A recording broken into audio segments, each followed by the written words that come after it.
welcome to a weekly live chat. Oh, we have Danny joining me today. Hang on.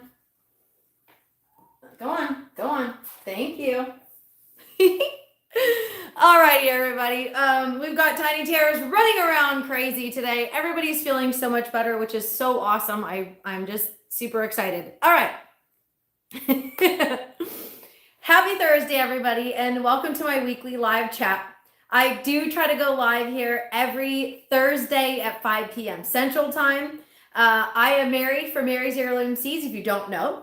And I've got some garden planning resources to share with you today. And it's not the same as if I were to just be typing it out for you because I'm live and I can't necessarily do all that. I'm very low tech, for those of you that don't know. I don't do a lot of tech stuff with my videos. I generally am either in front of the camera answering your question, or I'm out in the garden telling you how to plant something or how to manage something. And I am always available for questions if you send me an email. My email is mary@marysheirloomseeds.com, and I do answer my own emails. Uncle Booker, thank you, welcome. And hey, Christine, welcome as well. So I went live on Garden State Gardener and Grow Big TV's live chat 2 weeks ago now. And I shared the link in my last video last week. And we talked about garden planning. And I have a lot of customers that actually ask me to plan their garden out for them. And I don't offer garden planning services, but I do want to share with you helpful tips so that you can plan your garden with the best possible information. So first and foremost, hey Shirley, thanks for joining us. First and foremost, I mention this all the time. Hey Idaho Garden Girl, in the description section of this video, you'll find a link to my comprehensive planting guide. That is a fantastic free resource for you to be able to plan your garden. There's no subscription required. There's no nothing. It is free. And I've spent hours and hours compiling all this information just for you. So in the comprehensive planting guide, which by the way, I update it. About every month or so, I add new stuff to it. Hey Lynn, hey Inga, thanks for joining us. So I do update. Oh, thanks, Christine. I made the sweatshirt and I've had a couple people request a special order for it. So I thoroughly enjoy my sweater. It's cold. We had some freezing temperatures. We had, I believe it was 9 degrees on Sunday or Monday. So it is cold, but it warmed up today. Warmed up into the 40s and 50s, which is pretty awesome. So we've had a crazy rough week. But that's aside. It's winter time. It's supposed to be cold. And then we're gearing up for spring now. And that's why I'm talking about garden planning resources. Now, in the comprehensive planting guide, it's in the description section below for this video. I also send it out in an email. If you've ever placed an order with me and you have not opted out to receive emails, that's one of the first emails you receive is our comprehensive planting guide. That way you can understand how to plant your seeds. And I'm teaching a class at Bob Wells Nursery at Sorrel Farms in Mineola, Texas, this Saturday. I believe it's the 20th, and it's at 11 a.m. And we're going to be doing seed starting basics. It's seed starting 101. So if you are in the area and you want to join me for that, you can definitely do it. Krista says, quick question, did you cover your garlic over the cold freeze days? Yes. I always mulch my garlic. This time around, I used dead leaves because that's what I had on hand. And it was a quick freeze and I didn't want everything to go crazy. Hey, Tom at Stroke in the Garden. Thanks for joining us. So yes, I did cover them with leaves. So in the comprehensive planting guide for planning your garden, we have a couple of different articles that will help you. One is how much to grow for your family. So if you're trying to figure out planning wise, how many, hey green stalker, becoming a green stalker, thanks for joining us. If you want to say, how many tomato plants do I need per person? How many bean plants do I need per person? That information is in the how much to grow for your family. I also have plant spacing guides, both for in-ground and for square foot garden methods. So again, in the planning stages, before you even get to those apps or the paperwork that you do, understanding how much to grow and how much spacing each one of those needs is super helpful if you are going to plan your garden. So as far as resources go, the comprehensive planting guide is a great place to start. There's also a comprehensive planting guide, companion planting guide in there as well. Yes, I've got videos on it, but sometimes having it just the print version is a little easier. And then I also have an article that is Grow a Great Garden. So that's another option for you as well. As I mentioned, my tiny terrors are running wild today, and I have to say that I'm super excited, even though they are a little out of control tonight. I'm appreciative that they are here with me. So please bear with me while they run around like crazy. Now, hey Moonbladen, thanks for joining us as well. Now I have a video also listed below, and that is starting a garden from scratch. Becoming a Green Stalker says, glad they're happy and home with you. Of course. I was gonna go live in the seed shop today, but I really didn't want to have to go back and forth, even though it's, you know, it's warmer outside, it's still getting cold, and I've got a lot of work to get done before my class on Saturday. So I'll be doing that tonight, late tonight. So now, once you get those resources that I mentioned from the comprehensive planting guide, you also have apps. Now, there are so many ways you can plan your garden. Some of you are more tech savvy, or some of you prefer apps versus paper. Inga says, I use your guide for cold stratification to sow seeds in milk jugs. I put them on my porch. Awesome. Yeah, cold weather, milk jugs, winter sowing, it's perfect, Inga. You probably did a fantastic job. You know what you're doing most of the time, and I know you're in much colder weather now than you were in Florida, so hopefully you have a successful garden with your cold stratification. And I will say that varieties like, hang on, sorry, Becoming a Green Stalker says that's great. So some of those varieties will do much better in your area, Inga, now that you have actual seasons and instead of hotter and February like you have in Florida. So you should have some success with some of those varieties that maybe you struggled with before. Now, some of you like to do it on paper. You got your garden planner. This was my last garden planner, and it was super helpful. It's actually not just for my garden. It was a major help for me to have everything in one place. This is a great tool on paper. I like paper. But sometimes you want to kind of scribble on something and you don't really know, you don't really want it in your planner and you're just trying to figure things out. And I like to keep it simple. So I also use graph paper. So if you are a paper and pencil kind of person, graph paper is awesome because I can take this and I can just scribble all over it. And if I don't like the design, or if I say, you know, that just doesn't work for me, I just crinkle it up and toss it in the recycle or the compost bin or whatever I'm working on, the burn pile, whatever you do with your paper trash, your paper goods.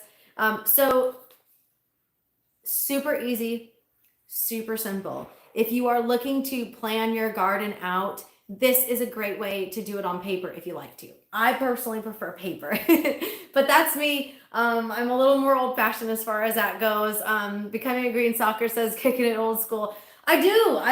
It probably drives my husband crazy because he likes computer stuff. He likes the apps and things that are generated for him. And I like things that are on paper because I can bring it out with me into the garden. So that's one thing I like to do, either with your notebook or I have a clipboard and I throw these on there. Sometimes I stand out there and I look at everything and I'm like, that doesn't work for me. You know, like I've already planned it out on my paper and I'm like, nope. So what I normally do is I will take one of these and I will sketch out the actual raised beds in my garden. So you'll have just a little sliver, 1, 2, 3, over to all of the different raised beds. I currently have in one garden, I've got 3 rows of raised beds, and they go about 8 across, I believe. So I need space. So then what I'll do is I'll number each one of these on the first page, and then I'll create a larger one so I can read my handwriting, so it's not teeny tiny in my actual planning. And so that's going to take me a couple pages, super easy. Now, if you like to do apps, if you like to generate your garden on a computer, obviously newer, there's some newer apps that have been just getting started. There's some apps that have been around for a little while. There are some that are paid and there are some that are free. So I'm going to share some of those as well. But I also want to add a little disclaimer. I have only used one of these. I use the free version and I use the paid for version. But the rest of them I'm going to share with you are ones that I either have never done it before or I plan on using it later. And Danielle, thanks for mentioning that. That is one awesome thing that I really like about paper is when I finish writing these out and I put them either in a clipboard or in my binder, I can make notes on what did well, what didn't do well, what happened to them. And I can add things in the raised bed that you wouldn't necessarily have room for in an app, or maybe I'm just doing it wrong in the app. So I can look at these and I can say, you know, I put purple potted bush beans there, but I didn't really like that. So I'm going to use a jade bush bean next time. So that's one of the things that's really helpful. Now, my mom, I sent her a bunch of seeds last year. I brought them to her actually. And I got, no joke, and I'm not saying this to complain because I didn't mind. No joke, I got about 30 different text messages from my mom. And it was pictures of the seed pack she had. And it was like, how much room for this one? And what should I plant with it? So she planted everything. And then, and then I got more text messages going, what is this? So another thing that helps sometimes, I told her, is if you lay your seeds out in your bed and you take a picture of it, if you're out in your garden, you can take a picture of it and then bring it in the house, and then you can write it down on your paper so you know what you planted.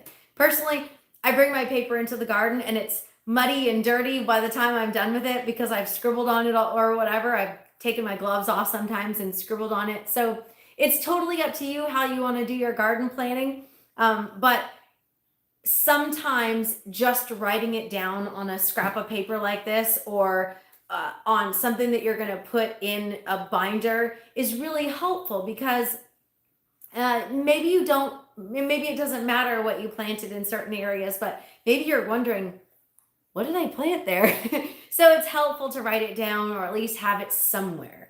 Now, okay, so online resources for gardening. I will say this as well. I put a link down in the description section for my friend Lisa. Lisa owns and operates the Self-Sufficient Homemaker blog. She's written 2 organic gardening books. She has created a bunch of different free printables for your garden, for your home, for your homestead. So Lisa has a garden planner printable. It's similar to this, but if you don't want to go to the store and get yourself some graph paper, she has a printable that's super easy to use. And like I said, I love Lisa at the Self-Sufficient Homemaker.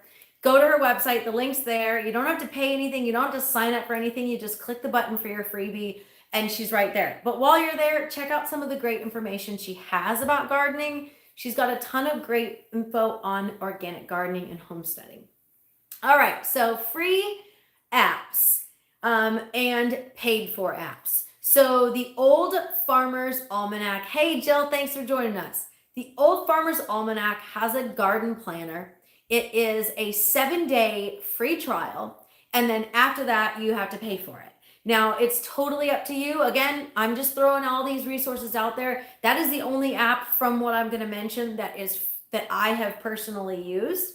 I did enjoy kind of playing with it and figuring it out, but sometimes I don't always have the extra time to play with the computer when I'm already on the computer for my business and creating videos and doing all the other not so fun like accounting stuff, like I don't necessarily want to sit on the computer for any longer.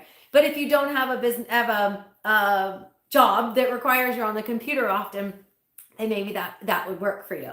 By the way, if you haven't already, please hit the thumbs up and subscribe to my channel. I always appreciate it. Now, another one is called Garden Savvy. I'm very familiar with them. They have us listed as one of their seed resources for Mary's Heirloom Seeds. And Garden Savvy also has a paid option. I believe they have a 7-day money back guarantee for their app. And then they have 2 options. They have a very inexpensive, I think it's $4.99 annually. And then there's another one that's a little more expensive, but it's a more, it has more available to you. And I don't know how much that is.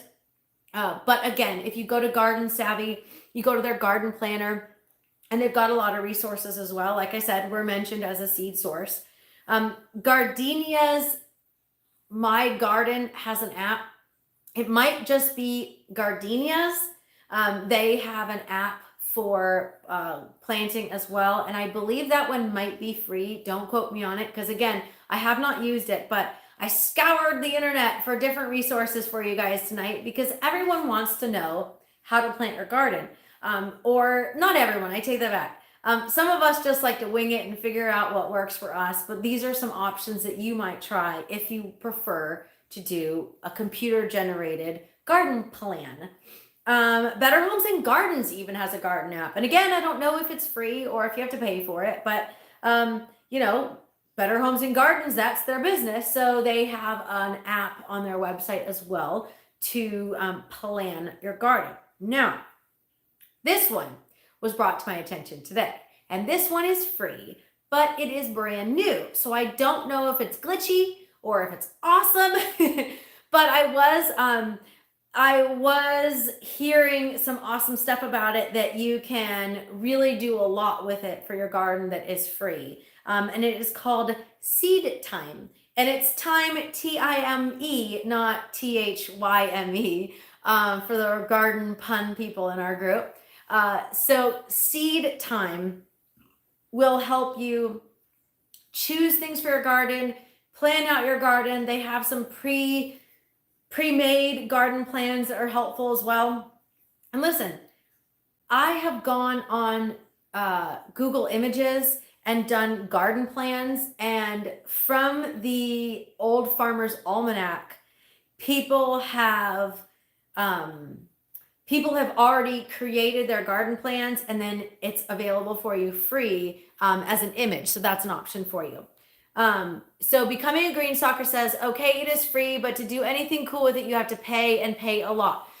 Is that for Seed Time, or is that for something else? Give me a heads up on which one you're talking about, because I've already mentioned a couple of them. And like I said, I've never used Seed Time. So, okay, so that's what you're mentioning. Good. Thank you for your feedback. I have not even, and Becoming a Green Stalker says it's pretty expensive. Okay. I do know that it is brand spanking new from what I read. So Seed Time, they have a free course, but then they have a free program Lego course. Okay, well, awesome. I'm glad I mentioned it to you guys, so you can give me some information.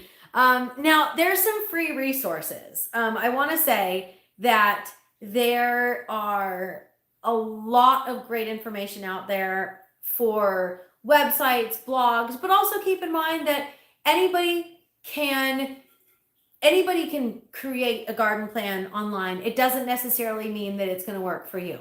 So I did find that there are some extension office websites. Needless to say, I fell on the ground. I wouldn't pay it either.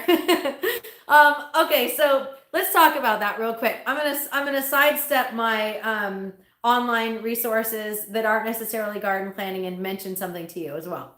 So you mentioned $4.99 for that garden resources, right? Becoming a Green Stalker. I really appreciate your feedback, and I appreciate you watching.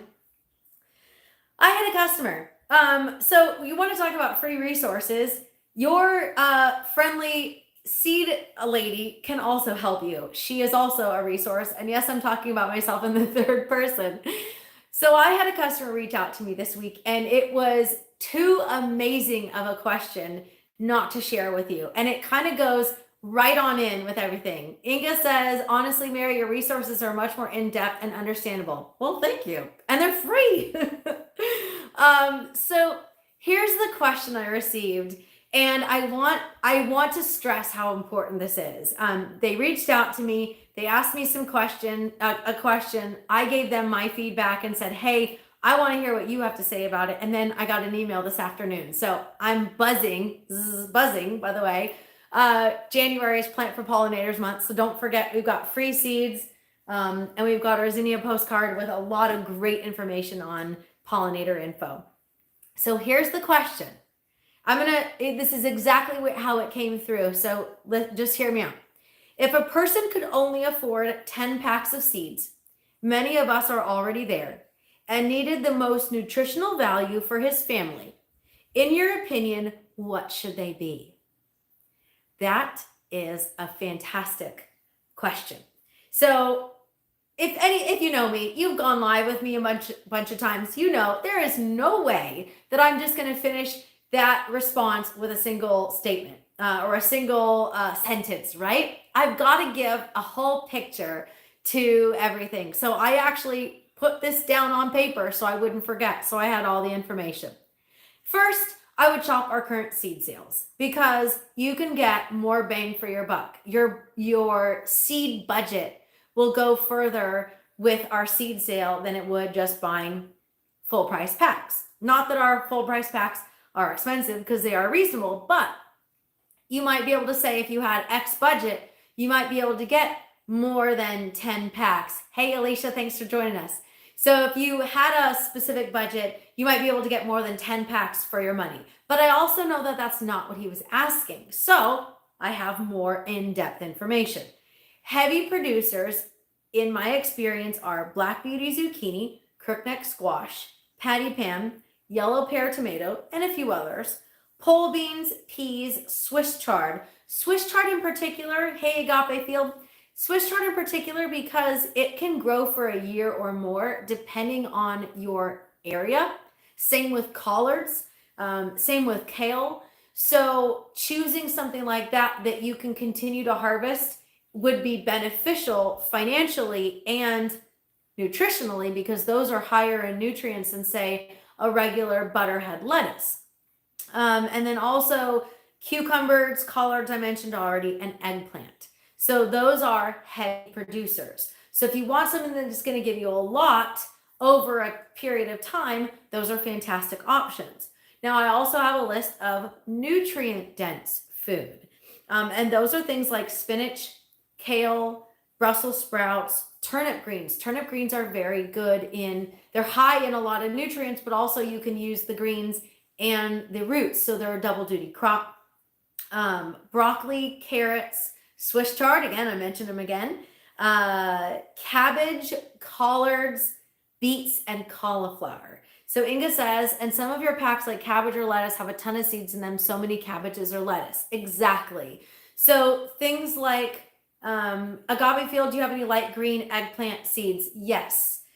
I believe it's called Louisiana green eggplant. Don't quote me on that. I will find out for you. I do have a green eggplant. So those are the more nutrient dense varieties. Now, with that being said, if I could, these are hard questions, because if I had to choose only 10 packs of seeds to grow and plant, it's hard.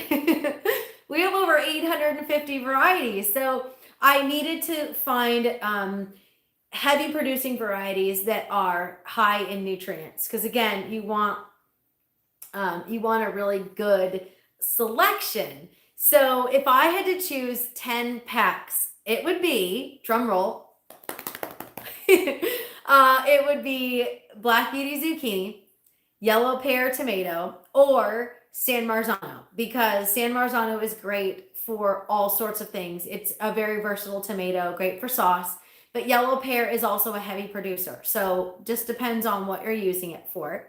I would choose Blue Lake pole bean. I would choose America spinach. America spinach is a really good heavy producer.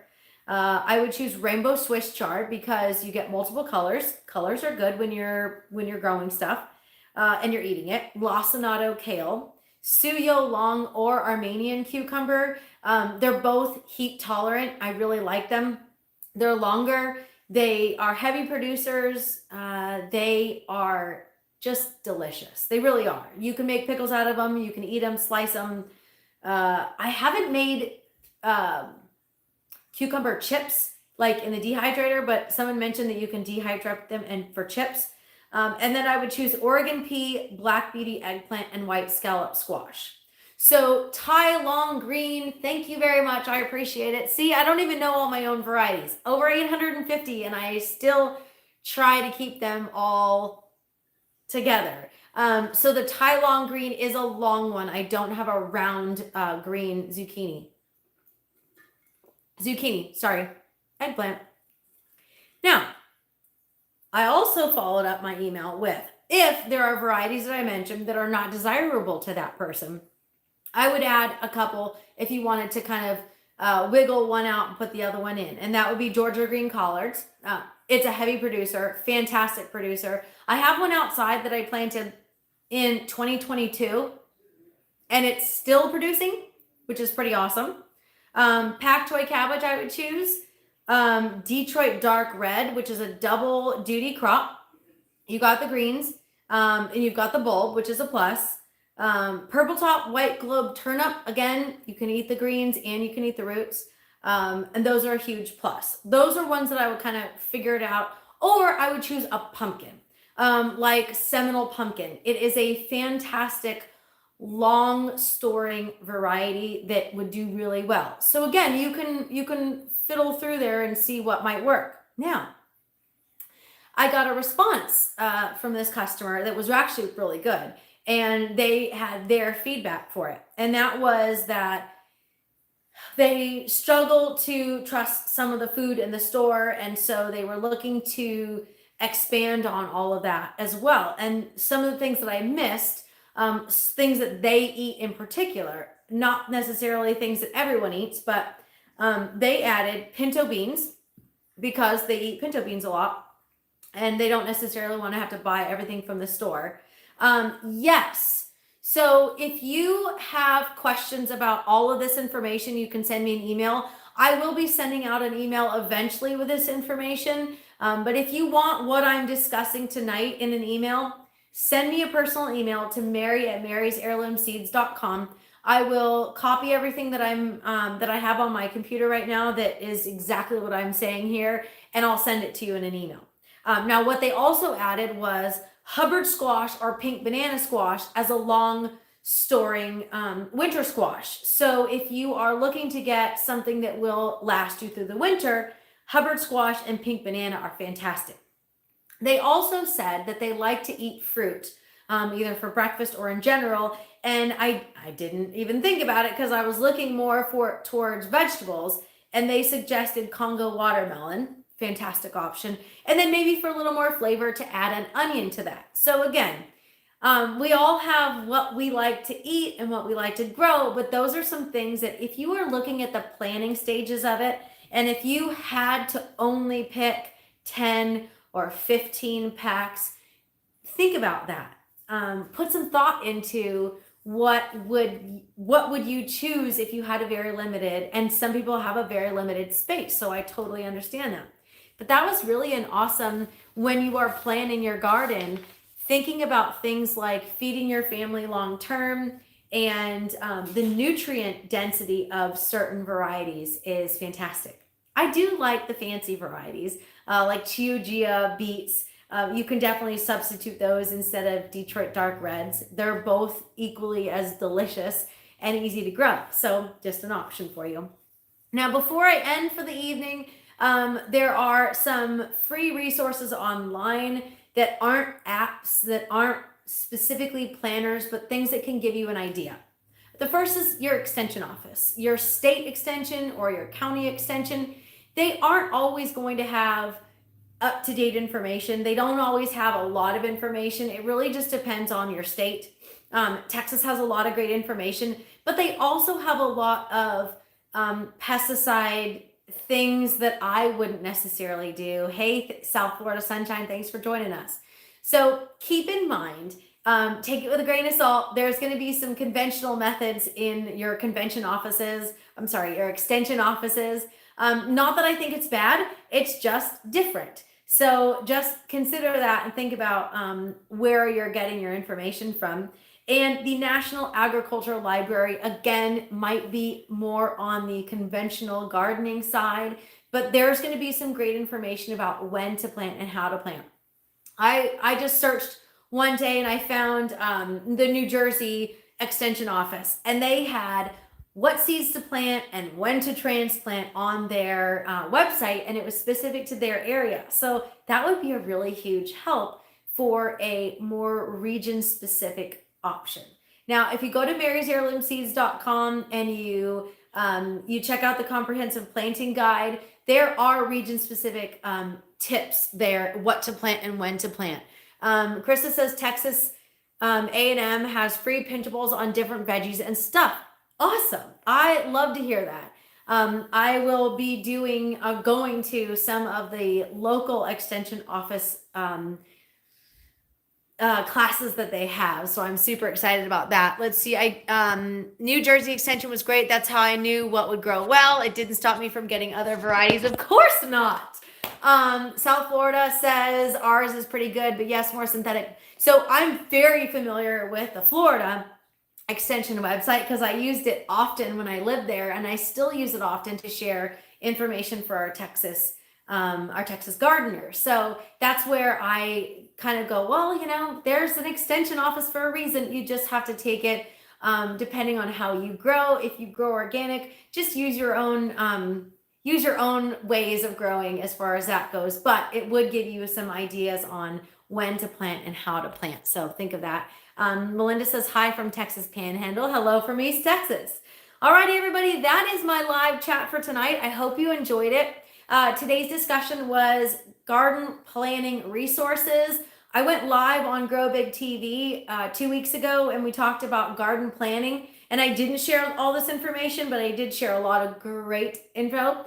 So this was kind of a follow-up, but also to give you a few more resources. Now, if you haven't already, we have a January seed sale that is ending on January 21st. There's a ton of great seeds in our seed sale. Speaking of growing on a budget, it's a great source. Check out the free seeds that we're giving out as well. So those are great options.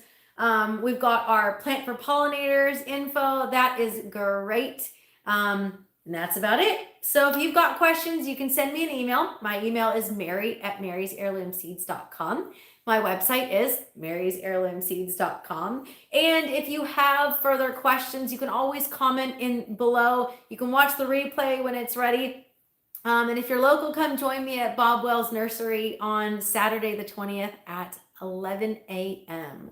I'm Mary at Mary's Heirloom Seeds signing off, and happy planting, everybody.